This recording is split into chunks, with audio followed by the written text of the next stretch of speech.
the war room as the president is under assault 360 degrees. His administration as well under assault from all sides, from obstructionist Democrats to the president's own party, the left-wing national media, the deep state, you name it. It seems the president is targeted. Tonight, unnamed sources, most likely within the highest levels of the FBI, in my opinion, telling the New York Times that former Director James Comey now claims President Trump asked Comey to end what is now a 9-month-long investigation into former National Security Advisor Michael Flynn. The Times reports that Comey wrote a memo after meeting with the president in February, a memo that Comey apparently shared with some of his associates, writing that the president told him, quote, "I hope you can let this go." This according to an unnamed Comey associate who read parts of that memo to a Times reporter. The White House tonight denying outright the story, saying, quote, "The president has never asked Mr. Comey or anyone else to end any investigation, including any investigation involving General Flynn." As to General Flynn, former Defense Secretary Robert Gates Sunday told Face the Nation that he thought it was a stretch to suggest, as many Dems have, that Flynn would have made himself vulnerable to Russian blackmail. Having evidence that they didn't tell the truth to somebody in the same building where they work, maybe it's just the old intel guy, it's a problem. And it's a problem, like I just said, that I would tell the president about. But it's not the same as, and it's hard for me, I don't know General Flynn well, but it's hard for me to believe anybody would allow themselves to be blackmailed by the Russians because they didn't tell the full story or didn't tell the truth to the Vice President of the United States, who works 50 feet down the hall. You know, maybe he could have been blackmailed. It's theoretically possible. I just think it's a different kind of situation than we would have thought of in the intelligence business.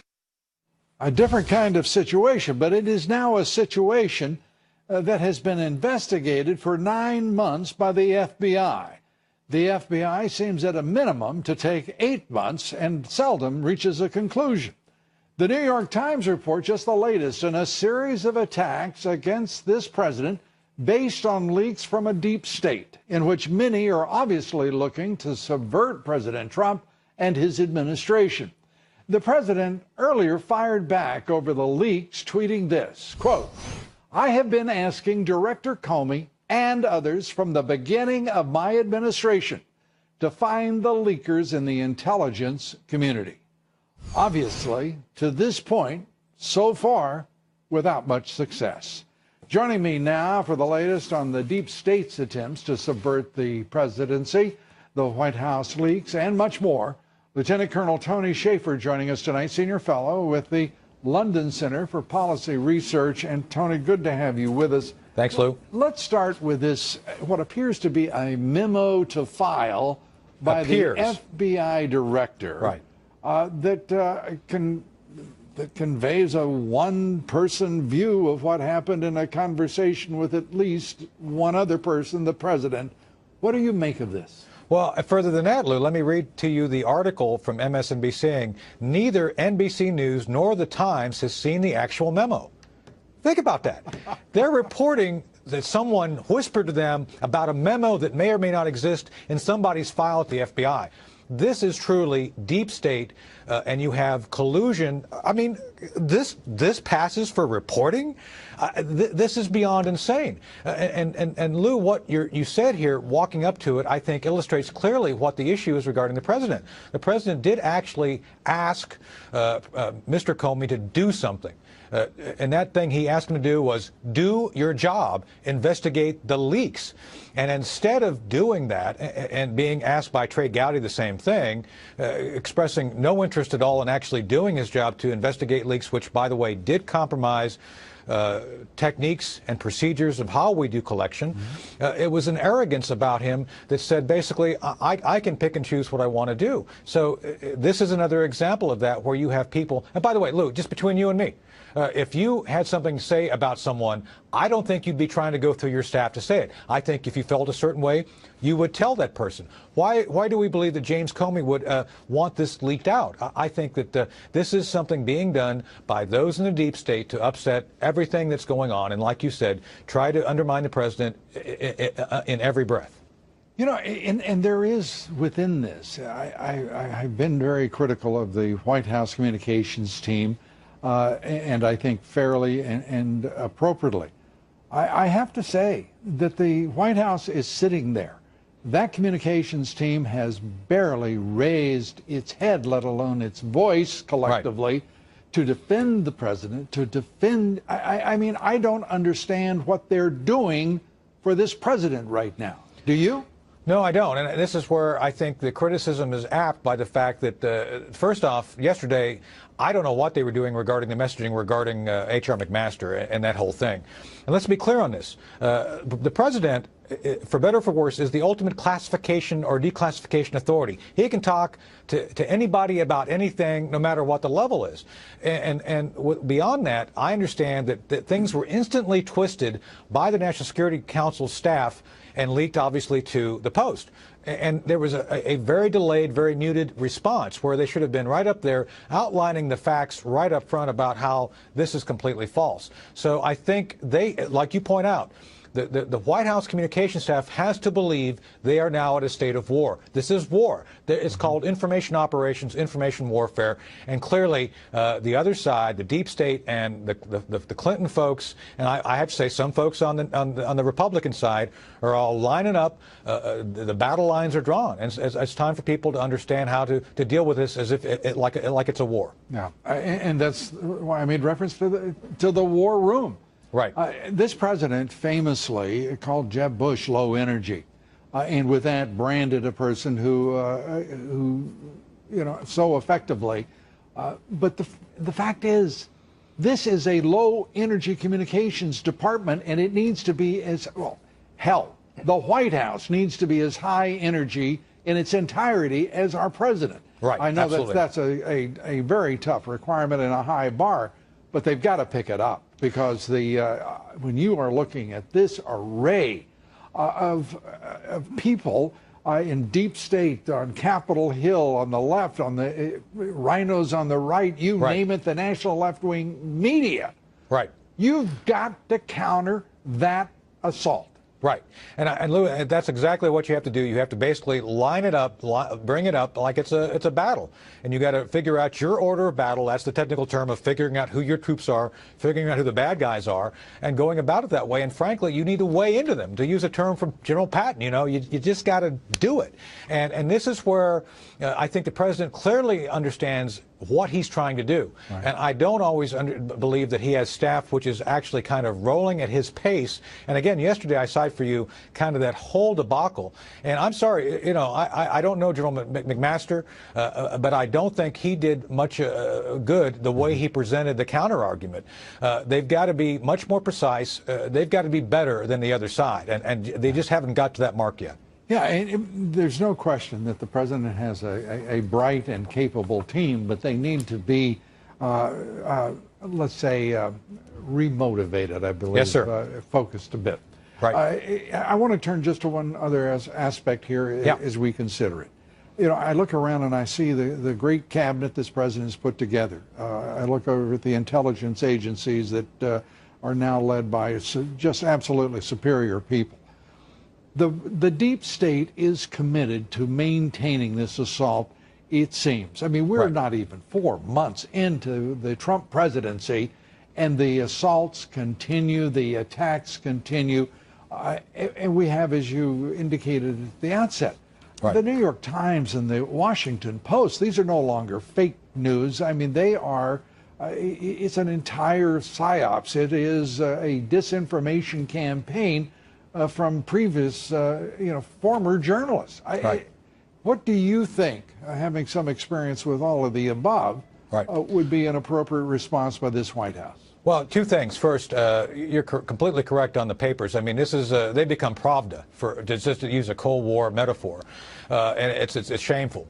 Secondly, regarding the very fact, and look, I've met with senior intelligence officials now in place, and Lou, they have to go through and sort out who is going to be actual career people who are going to do their job and those who are loyal to the previous administration.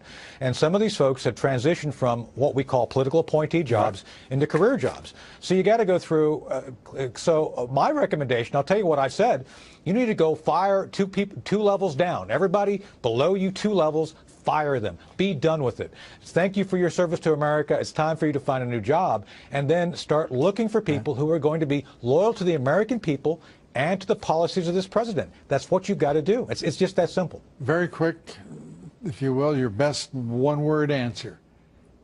Should this president reasonably expect that his intelligence agencies and staff should be able to find leakers in quick order who are, frankly, sharing classified information with the, at the very least, the national left-wing media that are then hammering that into a spear that's thrown against him? Right. The answer is yes. And let me explain in just a handful of words. Okay, half a word? Well, look, you need to fire the people and then do a real investigation. Now that Comey's gone, Lou, he has the ability to appoint someone who can actually do real leak investigations. That's what he should immediately do. And it ain't that hard. You can find these people. If I was in charge, I'd find these people in less than 2 weeks. Lieutenant Colonel Tony Shaffer, you might send a note to the White House, either with your own thoughts or suggesting those of someone else. Well, thank you, Lou. Well, you too. You've got it. Tony Shaffer, thanks for coming right back. Much more straight ahead as we take up the assaults on the Trump presidency. It's that straightforward. Explosive new developments tonight in the murder of DNC staffer Seth Rich, who was murdered last summer. A federal investigator telling Fox News that an FBI forensic report of Rich's computer showed he made contact with WikiLeaks through a former reporter and London-based WikiLeaks director, Gavin McFadden. The investigator told Fox News Rich provided McFadden with more than 44,000 emails, nearly 18,000 attachments. Rich was murdered near his D.C. home on the morning of July 10th. But his wallet, his cell phone, his watch not taken. WikiLeaks 12 days later published internal emails showing top DNC officials trading ideas on how to hurt Senator Bernie Sanders at the polls, and those emails resulting in the resignation of Debbie Wasserman Schultz, who was the chair of the DNC, and the DNC's 3 top officials because of the obvious conclusion portrayed in those emails between the DNC and the Clinton campaign. Rich's contact with WikiLeaks, corroborated by private investigator and former D.C. detective Rod Wheeler, who was hired by a third party to investigate this case. A Rich family spokesman claiming the report is unsubstantiating and added, quote, "Even if tomorrow an email was found, it is not a high enough bar of evidence to prove any interactions, as emails can be altered, and we've seen that those interested in pushing conspiracies will stop at nothing to do so." Those are the words of the family spokesperson, who is also a Democratic crisis management and public relations expert. My next guest is investigating the murder of Seth Rich. He says there is some degree of exchange between Rich and WikiLeaks that occurred before his death. And joining me now with the latest, the man hired to investigate the case by a third party.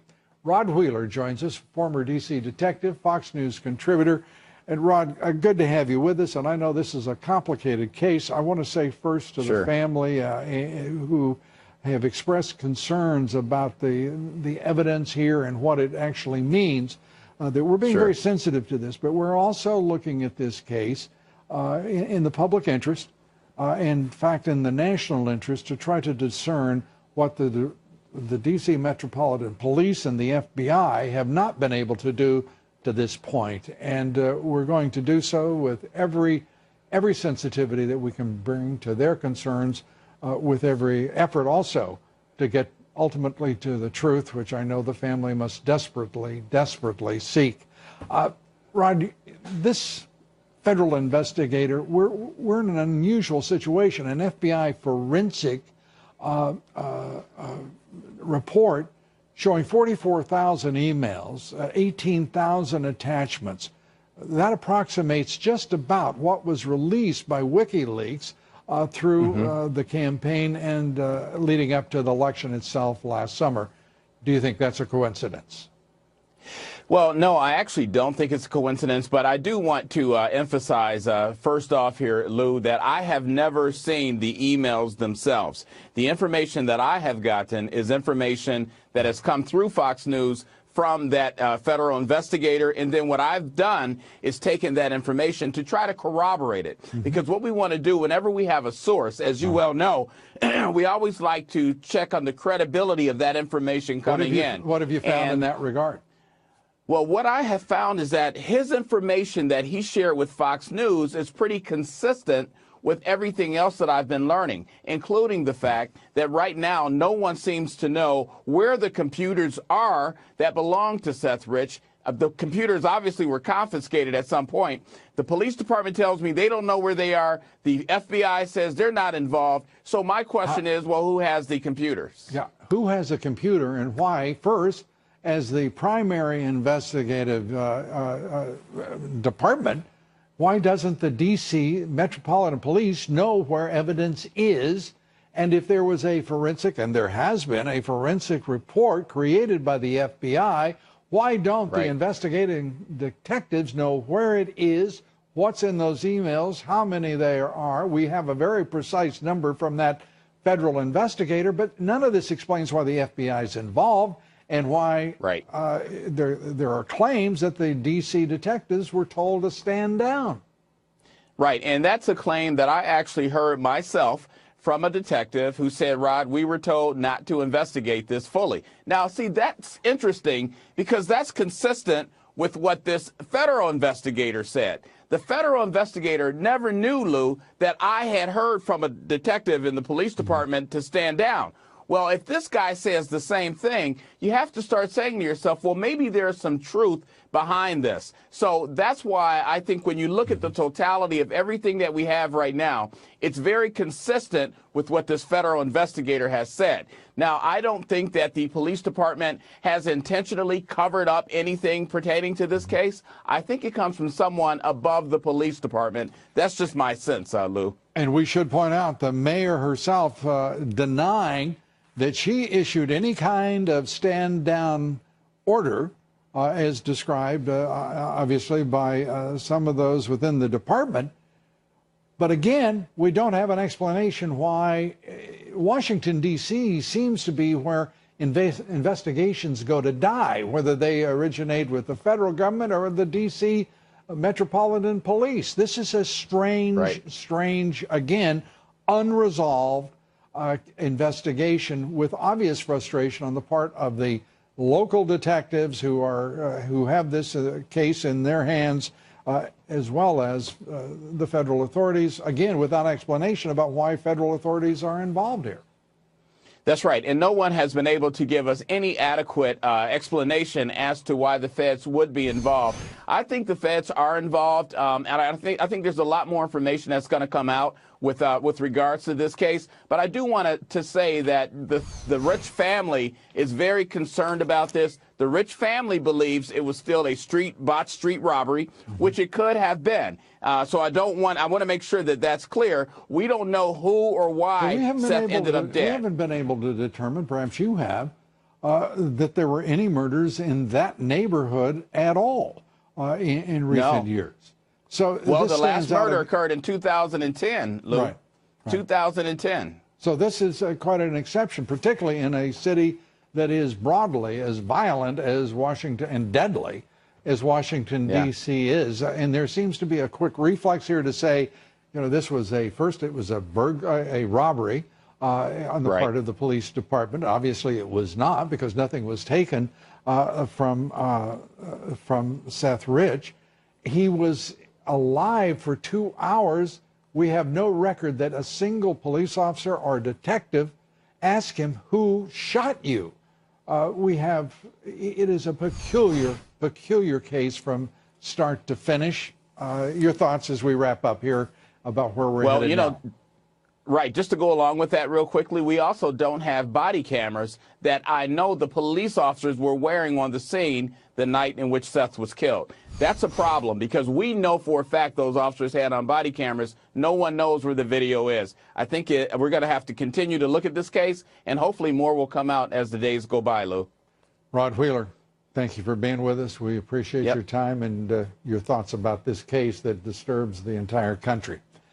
Be sure to vote in. Thank you, Rod. Be sure to vote in our poll tonight. The question is, do you believe President Trump needs to accelerate his timetable for draining the swamp? Cast your vote on Twitter at Lou Dobbs. Follow me on Twitter at Lou Dobbs. Like me on Facebook. Follow me on Instagram at Lou Dobbs Tonight. And on Wall Street, stocks finishing little change. The Dow and S&P down 2 points on the day. The Nasdaq rose another 20 points. Yes, it's at a new record high tonight. Volume on the big board, 3.3 billion shares. Industrial production also rose last month. Industrial production up 1%. That's the biggest increase in more than 3 years. Ford planning to cut 10% of its global workforce in an effort to improve profitability. More than half of the automaker's 200,000 workers are employed in North America. A reminder to listen to my reports 3 times a day, coast to coast, on the Salem Radio Network. Up next, the Trump administration under assault from the left-wing national media, battling leaks after leaks after leaks since day one of the Trump presidency. Papers are being leaked, things are being leaked. It's criminal action, criminal act, and it's been going on for a long time before me, but now it's really going on. And that's the subject of my commentary here next. And the field of candidates to replace FBI Director Comey getting, well, a lot smaller. We'll tell you who's taken themselves out of contention and who is pressing for the job. We'll have that and much more straight ahead. Stay with us, please. A few thoughts now in the communications room in the Trump White House. The concerted attacks now from all sides, the left-wing media, the Dems, weak-kneed Republicans, the latest feeding frenzy sparked by leaks in the Washington Post concerning whether Trump released classified information to the Russian foreign minister and ambassador, a story curiously released at the same time Mr. Trump is about to begin his first foreign trip as president Friday. The fact is, President Trump has the right as the chief executive to declassify information if that's what he chooses to do.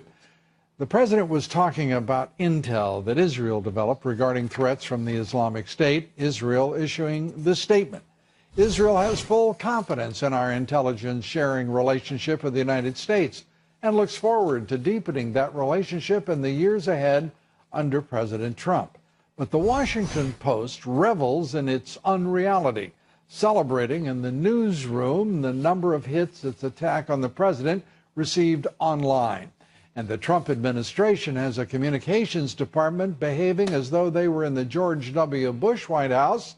Our president is under constant barrage from all quarters by the vapid but still venomous Dems on Capitol Hill, the left-wing national media, the toxic GOP elites, and much of the orthodoxy who hate almost as much as the left, and the deep state denizens that includes some of the wealthiest and most powerful people in this nation. And this president deserves the full commitment of his White House staff, who should be fighting as hard as the president for him, his agenda, and this country. The all too civil, low energy Trump White House communications team remains flat-footed and failing. They need to change that. They aren't obviously fighters. They obviously aren't street smart, and they haven't been strategic. And they must change all of that. They must become all of that and much more, because the determined forces of evil that surround this White House are trying to destroy the Trump presidency and will settle, it appears, for nothing less This is a war, damn it. So get to war. Our quotation of the evening on war from Sun Tzu, who said of those who would win, know thyself, know thy enemy, 1,000 battles, 1,000 victories. Begin, please. We're coming right back. Stay with us. Joining me now to discuss the leaks, the deep state, and how the White House is fighting back or not fighting back, veteran of 10 presidential campaigns, Republican strategist, Fox News contributor, the Dean, Ed Rollins. Great to have you with us, Ed. Thank you. Let's start with what we just reported on Seth Rich and that frustrating inability, it seems, to get any kind of closure for the Seth, the family, for anyone that is concerned about this country and the relationship to the DNC itself. We begin with the motive, and the motive obviously is this was someone who took 40,000 documents out of the DNC and gave it to WikiLeaks. He's murdered in the middle of the night. That's a pretty straight line for most law enforcement to go find that and look for the evidence. To basically try and say it's a street crime, some guy stumbling out of a bar and gets murdered, where there's been no murders in that neighborhood. My sense is that this should be a big investigation. It should continue, and I think at the end of the day, you'll find some other facts than they have today. The fellow Bauman, who is speaking for the family, he is connected to the Democratic Party. He's doing pro bono work, but nonetheless, you have now a partisan shroud around the family. You have an investigation that is going nowhere. The department admits that, and the FBI investigator is the one who has a specific number. 44,053 emails that were transferred from his computer to WikiLeaks. And guess what? The police department, the federal investigator, none of them know where that computer is. Well, it's outrageous, and I think at the end of the day, it needs to keep moving forward and for some justice here. I want to turn to, if I may, the Jim Comey thing. In the New York Times, a letter to file that apparently he shared with associates, which they read to a reporter or two reporters. Nobody's seen it. No one has. And the White House outright denies it. And they right at 5 o'clock, just as they did the stories last night at 5 o'clock. This is an orchestration. I think the end of the day here, they see this president on the ropes in his early stages of his presidency. He has a terrible team to fight back. They need to get into a What do you think of the communications team? I think what communications operation? There's a TV series called Scandal. It's kind of a fictitious show. But any of these crises, I've done this for 25 years. Crisis management is where you basically take charge and you figure out what's coming at you. You sit down and you lay out what your story is. They're getting fired at from 15 different people at 15 different times. And I think at the end of the day, you got to round up your troops. Every Democrat was out there today beating the daylights out of this president. There were no Republicans out there defending him. You and a few people around here are the only ones defending him. And I think it's ridiculous. It's just. This is a president who has a very big week going abroad. That's a very important thing to this country. His presidency is very important to this country. And basically, he's getting nickeled and dimed and beat to death by his own staff. If I knew what they were doing in that White House today, I'd put a lie detector test on every single one of them. And I'd say, you want to stay in this White House, you put your hand on the machine here and you tell me whether you've been leaking and who you've been leaking to. Because this is right out of the White House. This document came right out of the White House. And it's got to stop. It's got to stop. It just I can't even imagine. I mean, I think back over, you've seen these White Houses under every Republican first one I lived through was the Nixon Watergate thing, and I watched this drip, drip, drip, drip, and I think to a certain extent you're supposed to have learned the lessons from that one, and obviously this is a totally different situation, but they have this guy on the run. He's tough and he won't go away, but he needs a team around him to basically punch back. Yeah. To me, it's inconceivable that whoever is running that communications department is so faint of heart and obviously not street smart, not tough, not experienced, and I just can't. There are two modern White Houses that were disasters in the beginning. One was Jimmy Carter's. The second was Bill Clinton's. George W. Bush's wasn't very good. They straightened it out. They worked it out, and they need to straighten this one out real quick. Straight away. Ed Rollins. Thank you. Good to see you, my friend. Pleasure. Thank you.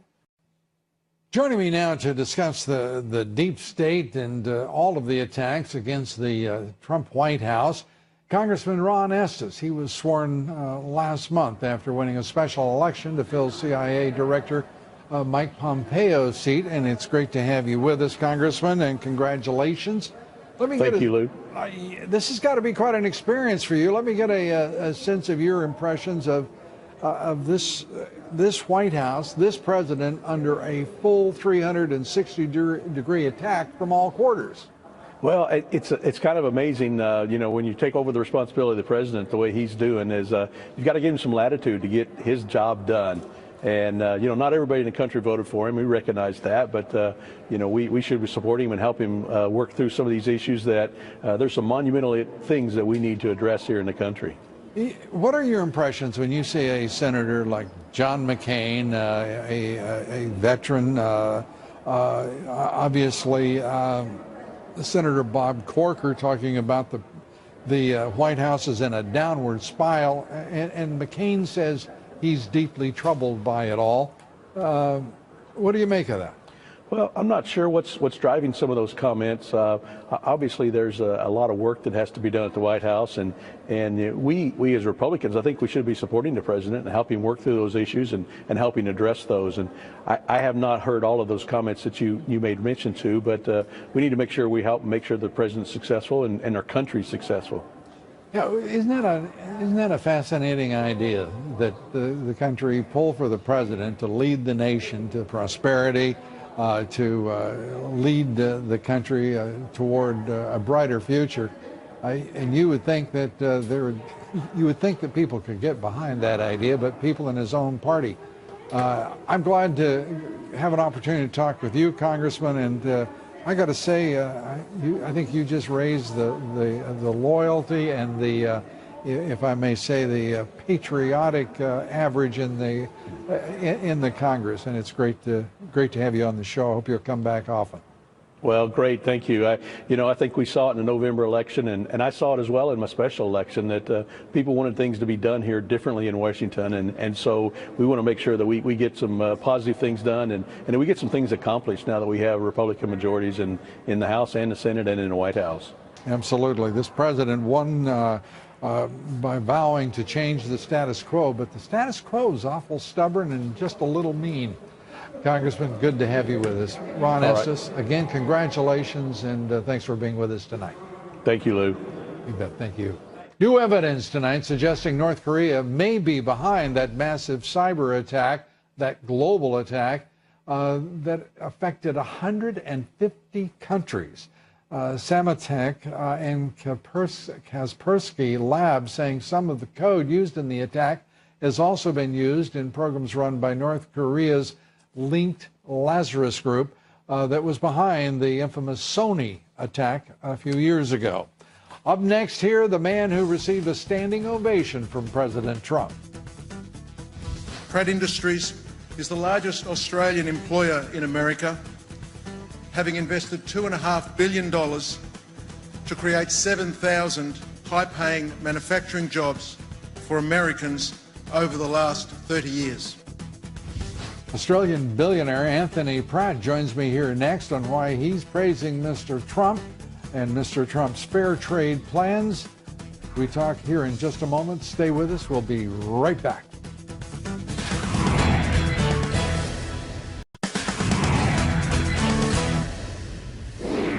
In our online poll, we ask you, do you believe it's impossible now to get a fair trial in this hyper-partisan age? And 71% of you say, yes, it is impossible.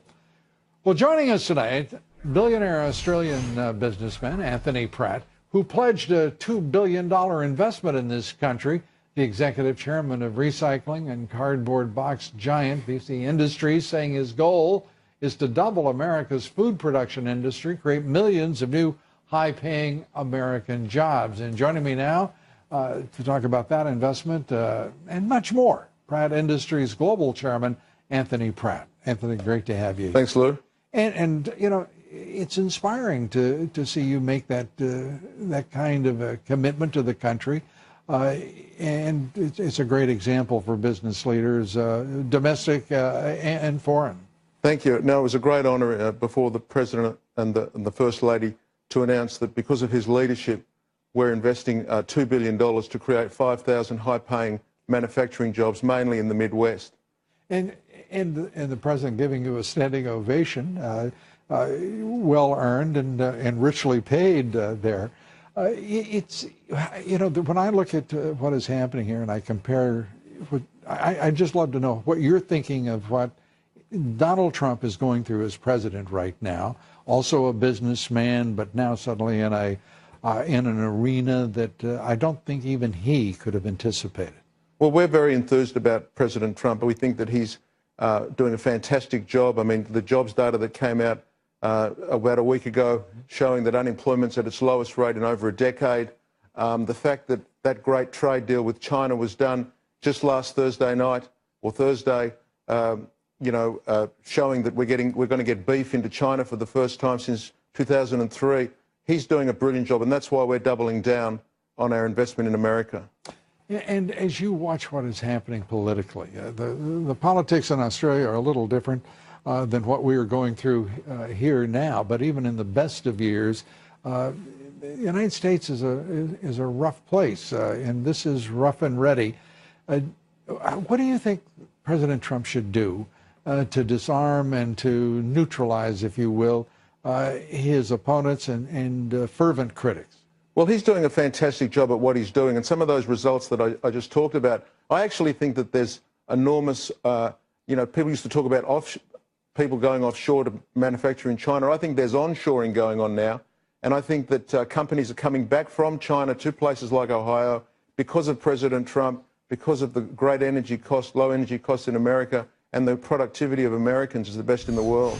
I have to tell you, I'm a bit surprised that even his harshest critics, I would have thought, would acknowledge what has happened to our stock market since his election from November 9th through. The market is up just about 14% on the Dow.